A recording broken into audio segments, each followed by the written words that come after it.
Hey, I want to welcome y'all out to tonight's podcast of Lost in the 80's. I'm John Bryan. I'm Bret Yost. Hey, and we got a great topic tonight, as you might notice. We've got a couple of great movies here. So what are we going to be discussing, Bret? Well, you know, if you watched our first podcast, we kind of covered various spectrums of the 80's. Yeah. And one of our favorite topics of the 80's are movies. And a little subcategory of that is when you think of 80's movies, the one director that just essentially summed up our childhood and teen years. Exactly. And was John Hughes. John Hughes. So we've got several of his movies here in front of us. And so let's go ahead and we'll talk about the importance of these movies and what they meant for the 80's. Absolutely. The fun part is trying to figure out where to begin. Well, I think that when you're talking about John Hughes, you generally start with these classics here, which are The Breakfast Club. Breakfast Club, Pretty in Pink. Nope, 16 Candles. Oh, in sorry. this collection. We don't have Pretty in Pink. Pretty in Pink in our collection. Did he do that one? Yeah. Okay. Pretty in But Pink. anyways, we don't have that one here, but that's okay. I should have brought it. Sorry.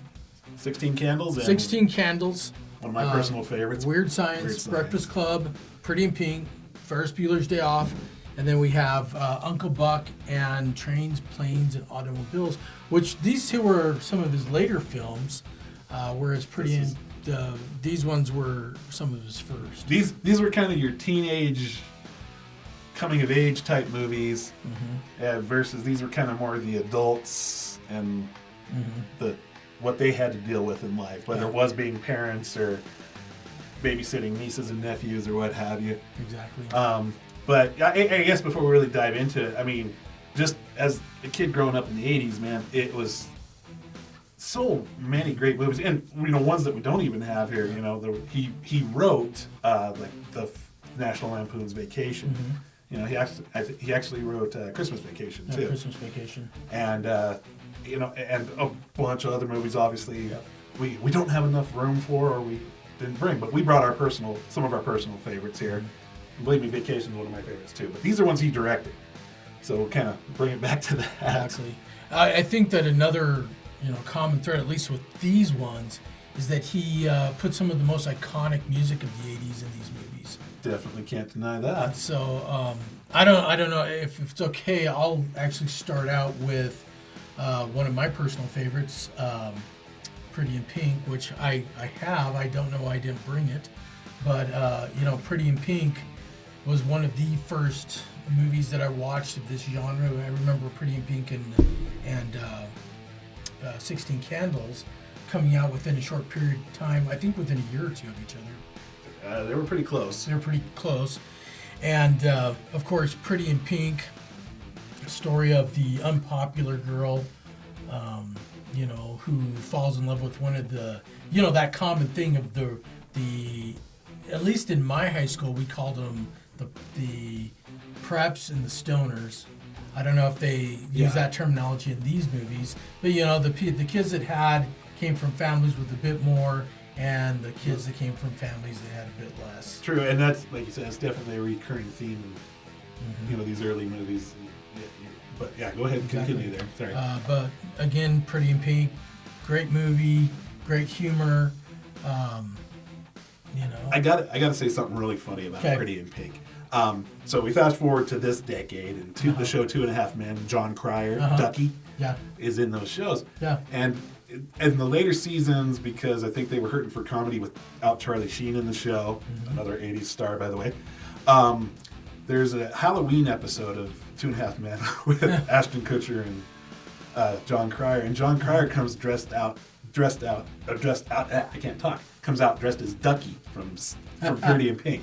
He's got the hat. He's got the long bangs in front of his, the jacket and everything, and he's talking to Ashton Kutcher's character, saying, "Well, really, I think some people feel that Ducky is the star of Pretty in Pink, and the real person that the movie's centered around." And I just watched that recently, and it just took me back to 16 Candles and how funny his character Ducky was. Yeah. So Yeah, it was a memorable character. I mean, I like Ducky. You can't watch Pretty in Pink and not think about Ducky. Mm-hmm. You know, he was a very pivotal character for sure. Exactly. Well, and the soundtrack from that's one thing that I really miss about the movies today that they don't have that the 80s movies had. You always had these incredible soundtracks that revolved around these movies, and you just don't get that anymore. Of course, the most memorable song from Pretty in Pink that still lives on today is OMD's If You Leave. That, I grew up with that song. How bizarre. Exactly. There. How OMD. yeah. You're welcome. Okay. I hope some of you got that. 80s kids did. 80s kids did. If you were true 80s, you got that. Yeah. But, OMD, If You Leave, that was one of my songs from junior high, That was a staple of dances. Yeah, it You was. know, they always played that song.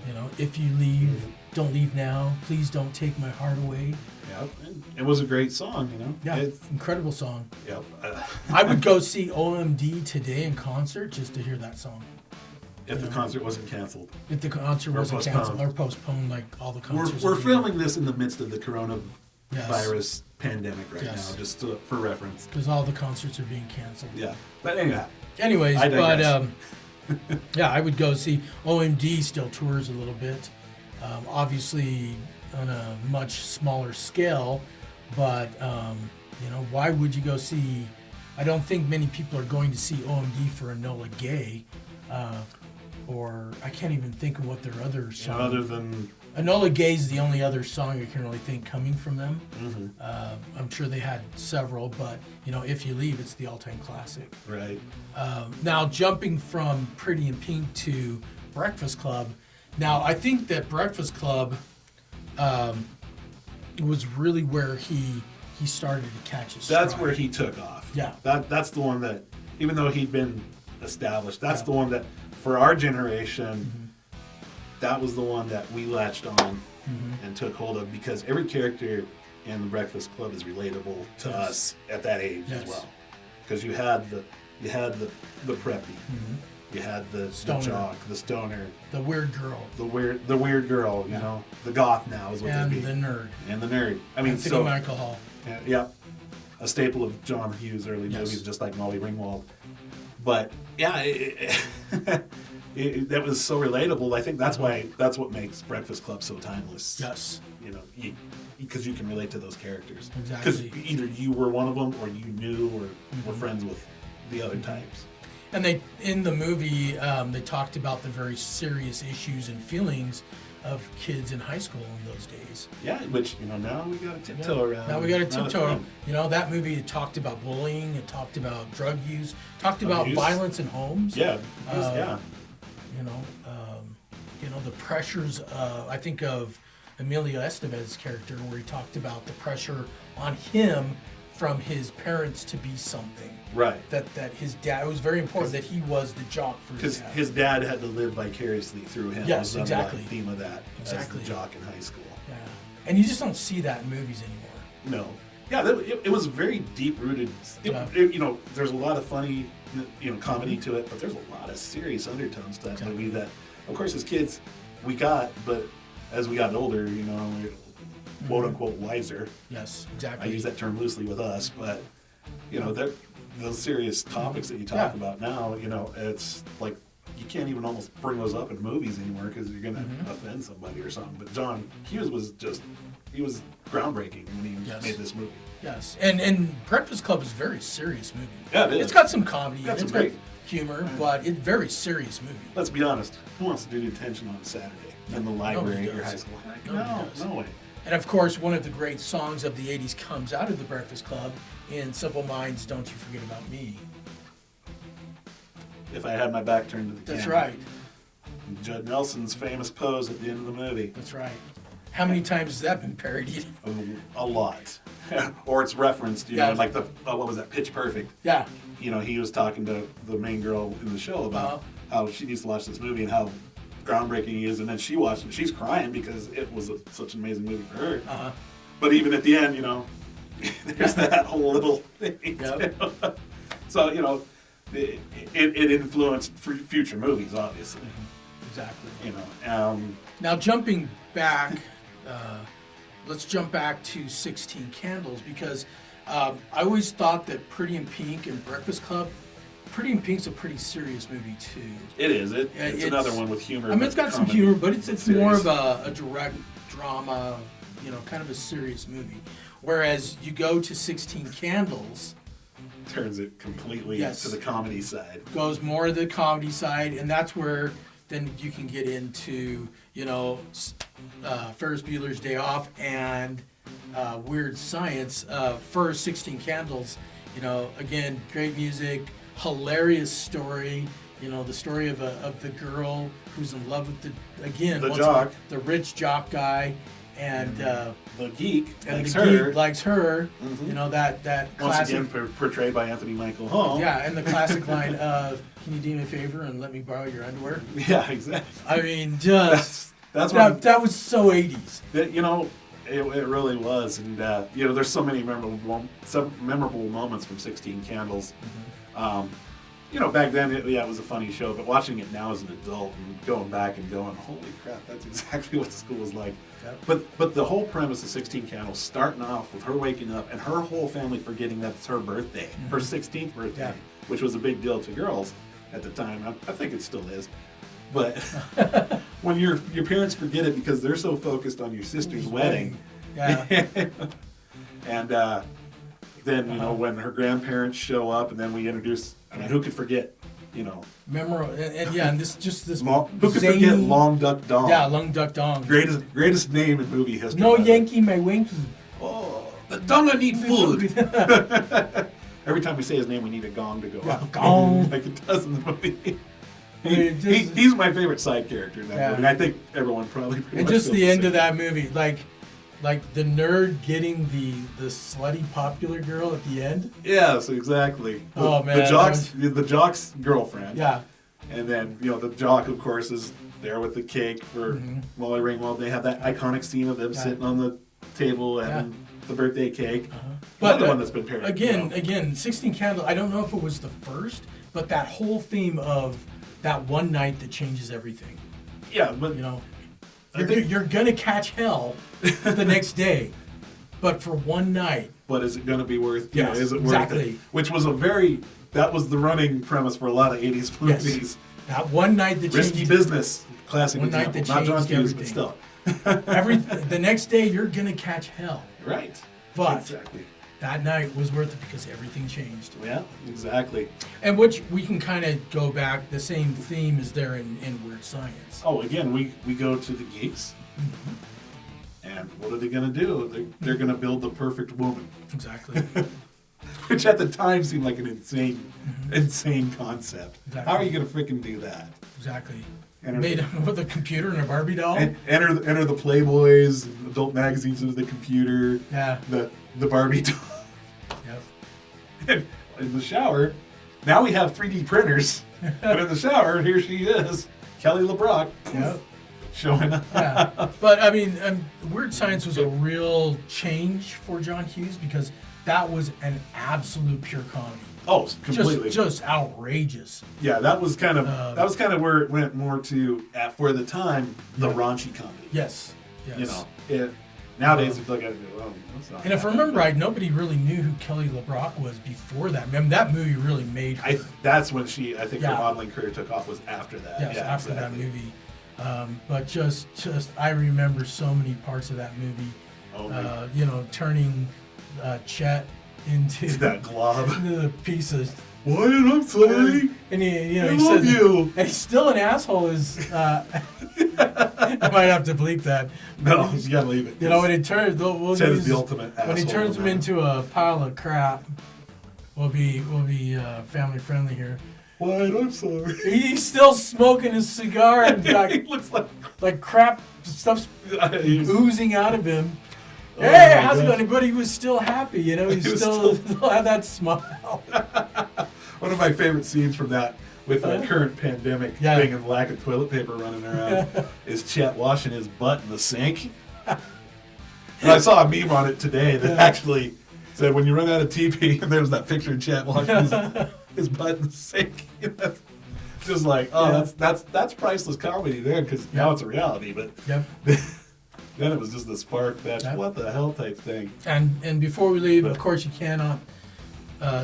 Incredible theme song, maybe just below Ghostbusters. Weird Science. Right up there. Weird Science. Thomas Dolby. No, it's done by Oingo Boingo, isn't it? Oh, it was Oingo Boingo. Yeah, that's right. It's Oingo Boingo that does Thomas Weird Dolby Science. did She Blinded Me with Science. My bad. Yeah, Oingo Boingo, Danny Elfman and company. Yeah. But just a classic movie. Probably one of his less well-known movies, which is pretty interesting because it's hilarious. I think for the time it was it was a popular movie, but I think what happened is it grew more in popularity later. Yeah. I remember USA actually had a show called Weird Science that was based on this. TV show. The two boys build a girl, Lisa, and it was a TV show, but based on this, and I think that kind of took people back. Well, this is based on a movie, Weird Science. Weird Science. I didn't know there was. They went to their video store and they could rent it. And like, holy cow! But this again, is a great movie. Typical '80s movie where one night changes everything. You're gonna catch hell in the morning, but it was worth it. Totally. Which takes us to probably one of his most popular movies in Ferris Bueller's Day Off. Not one night, but one day. Yes, one day. Changes everything. It wasn't a night, it was a day. And again, a little bit, you have... Ferris Bueller's a very interesting character. He is, because you look at him as... He's this smart kid. Yeah, he's smart. Does well in school. He's obviously knows very what he's doing. popular. Yep. But yet he still has some of that nerdish quality to him. Very much so, yep. And then, of course, Cameron, and that's I'll get into that in a second here about Cameron, but again, like the theme of the John Hughes movies, there's the comedy and drama mixed. There's all the comedy and Ferris Bueller's Day Off, but there's the underlying drama about Cameron and his relationship with his dad. Yeah. And again, as kids, we're like, okay, but this stuff's funny about them skipping school and all that stuff. But again, as an adult, you're like, man, he has a damaged relationship with his dad. Yeah. And that was like, that's pretty, again, for the time, it's like, whoa, that's deep.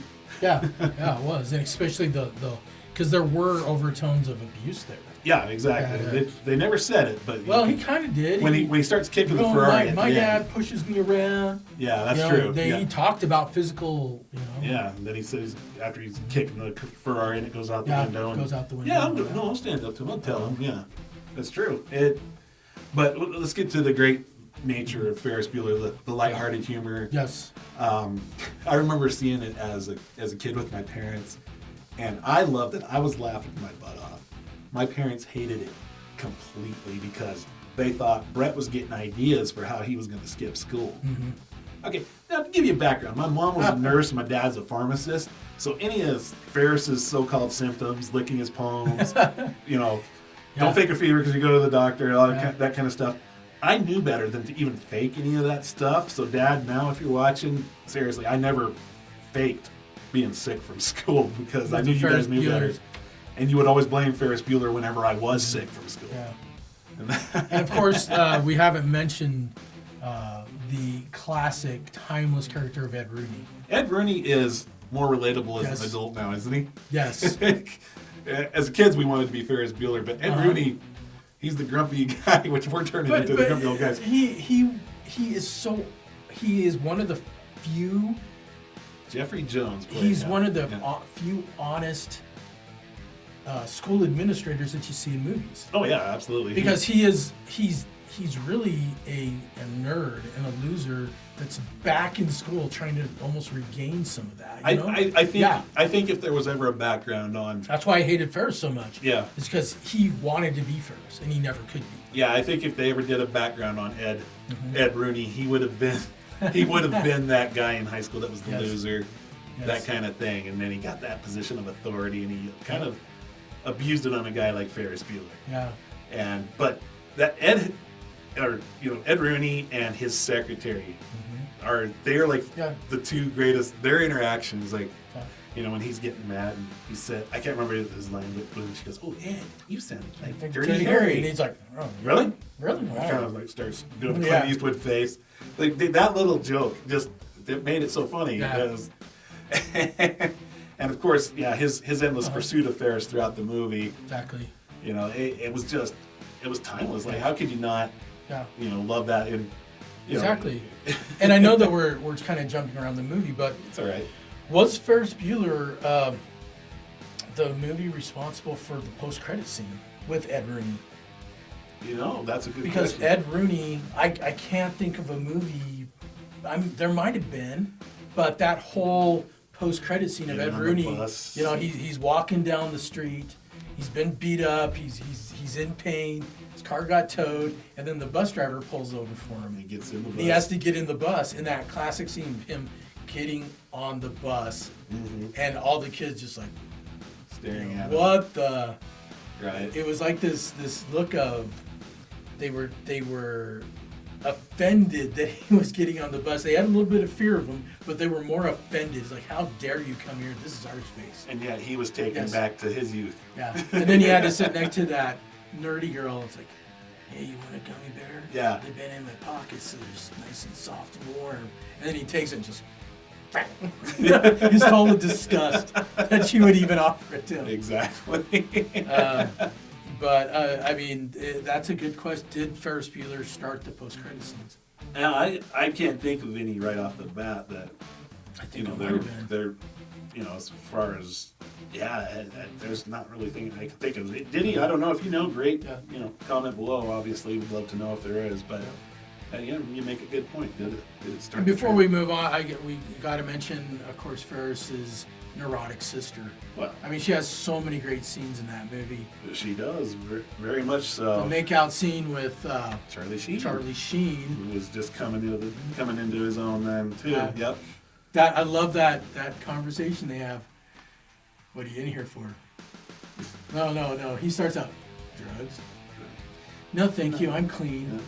She's such a she's such a priss. Yeah. Drugs. No, thank you. I'm clean. No, what I meant to say, are you here for drugs? No. What are you in here for?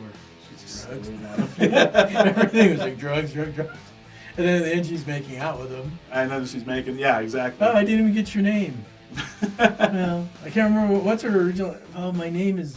I don't remember. But I remember, but my friends call me Shauna. And then that song, Shauna, in the back, and then she's like making out with him. Right. And then mom comes for her, and then she's like acting like a total weirdo spazzo. Right.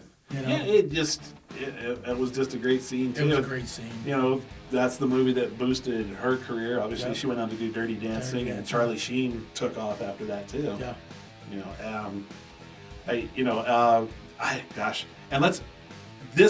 Even though this is an 80s movie, this movie really brought back a song that people like our age, we weren't really listening to the Beatles very much then. But when he's up there just lip syncing Twist and Shout in the parade in downtown Chicago. Is Twist and Shout Beatles? Yeah. Oh, yeah, you're right. Yeah. Well, also, Oh Yeah's in that. Well, there's a lot of. Yeah. Yeah. My Yellow. But I'm talking. Yeah. This was an old song. He also lip synced Donka Shane as well. Donka Shane. But Twist and Shout was like all of a sudden, then like pep bands were playing it after that. After this movie at games, I remember being in band and we were playing it at the games all the time because Twist and Shout was just such a kind of a party song, and we associated it with Ferris Bueller. And, exactly. I thought that was just a great flashback, but it brought that music to our generation too. Yes, exactly. Well, we're probably running a little bit long. We usually do. And let's hit these last two movies. Uncle Buck. Oh my goodness. The classic Thanksgiving movie, Planes, Trains, and Automobiles. The main thing I want to say about that movie is that movie, and I don't know exactly why they wanted it. It's rated R, but it's basically rated R for one scene. One scene. Yep. Where they throw out the F-bomb like 3 or 4 times. Because, he had to walk all the way back from the rental car parking lot to the rental car agent in the terminal. Exactly. And I'm not exactly sure why they did that, because... I think they did it actually just to get the R rating. They obviously did.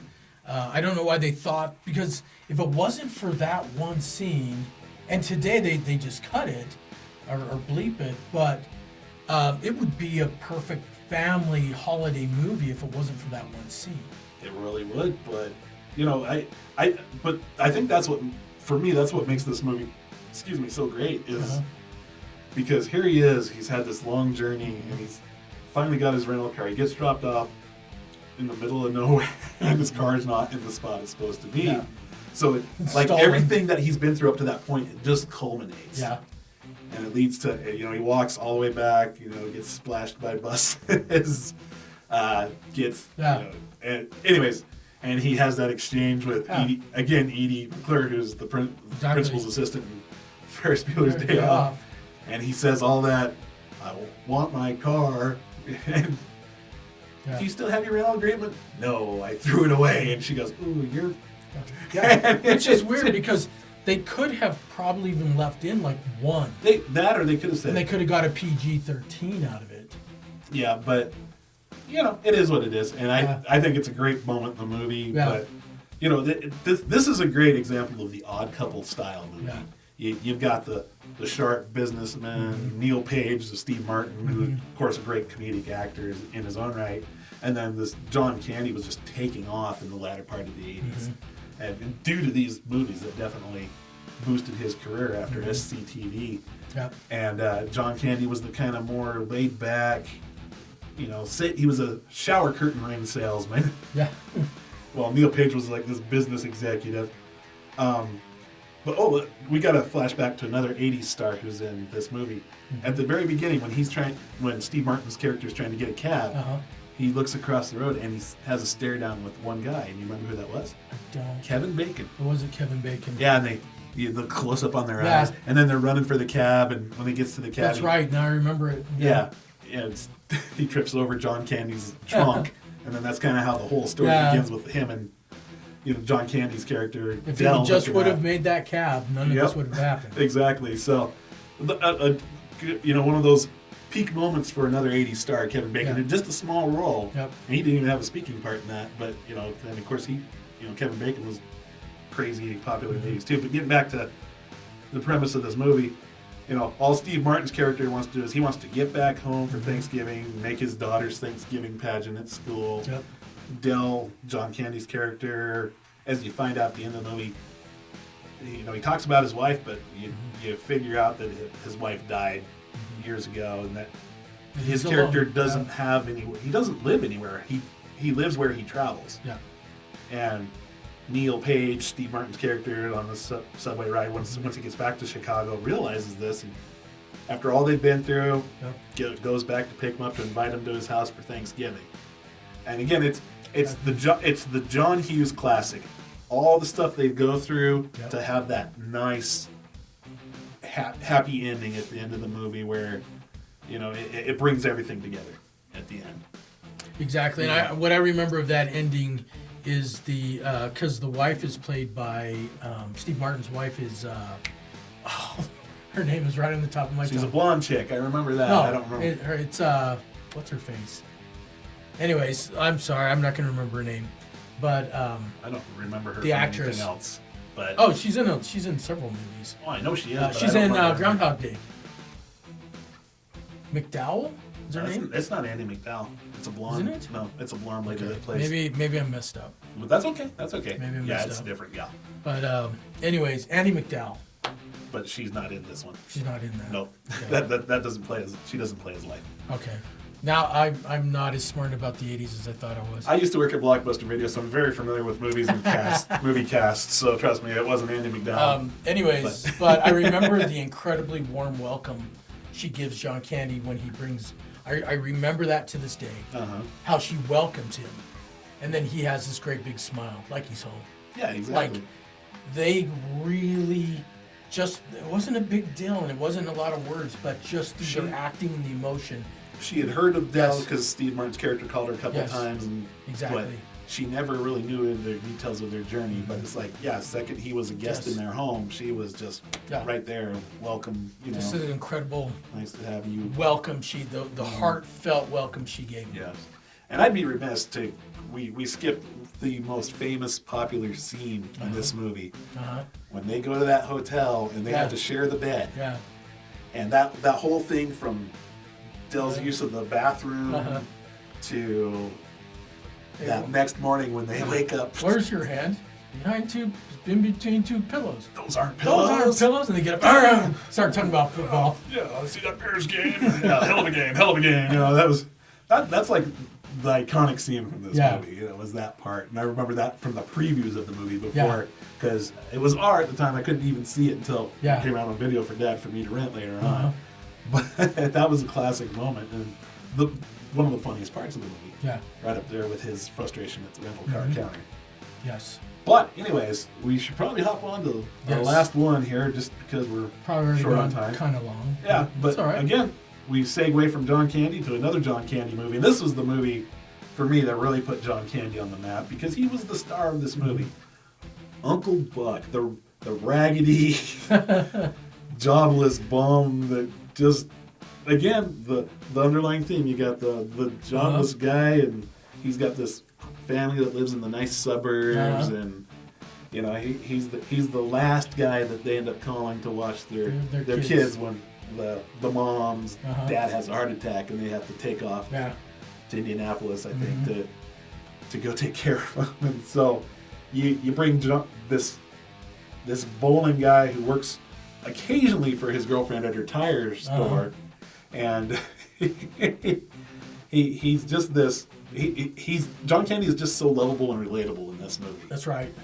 And you know, when he first meets the kids in the morning, you know, his niece who just totally skanks him the whole time because she's trying to establish her dominance as the person in the house, and then he meets young Macaulay Culkin and his sister for the first time. Yep. They're like, "Who are you?"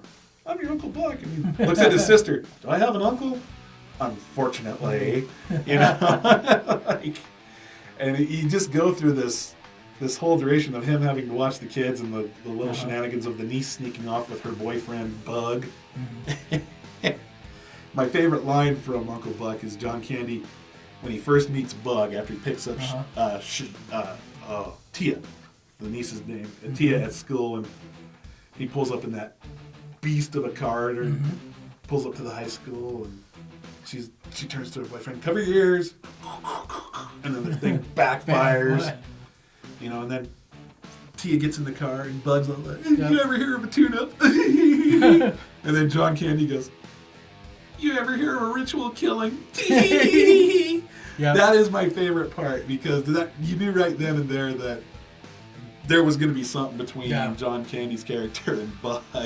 Well, again, it was one of those first movies that kind of had that whole, today would almost be stereotypical.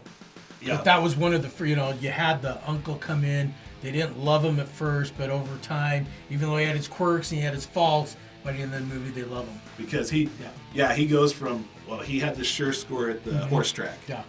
And, Tia runs off with the boyfriend, and he knows he has to go save her from doing what Bug was going to do. With her, and it's kind of that moment of clarity when he and his niece finally come together because he saves her from Bug. Yeah. And again, it brings the movie full circle. And you got you have what was her name? Laurie Metcalf. She's like Sheldon Cooper's mom on Big Bang Theory. That was like one of her first roles ever too. I guess it's funny, these people that have the small roles in John Hughes movies that go on to become big stars. Exactly. I have to throw that in really quick. But yeah, again, I think some of John Hughes movies, they're always the, they have enriching storylines, but in the end, they always come together for a very, satisfying closure. Yes. But yeah, John Hughes to us is definitely one of the most essential movie icons of the 80s, just because these were movies that we grew up with, movies we could relate to. Well, they really set a tone. Yeah. Where these are movies that kind of encapsulate the culture of the 80s. Absolutely. I know that, obviously my growing up wasn't like Ferris Bueller or 16 Candles or Weird Science, but all of them had aspects. There's elements that you can relate to. Every single one of them. Yep. And whether you relate to one of the characters or a little piece of all those characters, and that's kind of where I'm at. I relate to little pieces of all those characters. Honestly, probably most relatable to to Wyatt and Yeah. oh goodness, can't remember Wyatt and Anthony Michael Hall's yeah. character's name. Shoot, does it say? maybe. No, it just has their names. Sorry about that. And I feel stupid for not remembering his name, but again, relatable. Mm-hmm. You know, because my buddy and I, you know, we were kind of nerds, just kind of hung out by ourselves. You know, we didn't hang out with large groups of friends either, that type of thing. We had them, but we didn't. We just kind of had the two of us that would always hang out. So for me, they were most relatable. Mm-hmm. Oh, we forgot to mention one star that took off as well because of 16 Candles, Robert Downey Jr. That's right, Robert Downey Jr. in 16 Candles. In Weird Science. Weird Science. Yeah. Not 16 Candles, Weird Science. It's late. We're getting tired now, I can tell. Yeah, we can. So we probably should end it. I mean, had a good long discussion of these movies, and Well, we got more to come. We're gonna hit up more movies of the 80s, music. We've been doing Lots of music. stuff. I'd like to do a podcast on soundtracks because we kind of mentioned it in this, but just mentioned in our previous one too. incredible soundtracks with all of these movies. Pretty in Pink. We didn't mention, because Pretty in Pink, Psychedelic Furs, the song Pretty in Pink, and a bunch of other songs that were on that soundtrack. Well, incredible soundtrack. You could go through all of these. You got Wild Thing and Wild Thing, which was, I think it was Uncle Buck, and then also what was the other one? Young MC. Boom, boom. Yeah, I can't think of the name of the song. He goes to get his niece at the Bust a Move. Thank you. Yeah. Again, so many songs that were iconic for our generation growing up. Yep. But anyways, I think we should probably wrap this up now. Yeah, we should. I'm sure everyone else wants us to shut up too. Exactly. We've been talking a lot. So hey, thanks for joining us on Lost in the 80s. I'm John Bryan. I'm Brett Yost. And we'll see you in the 80s.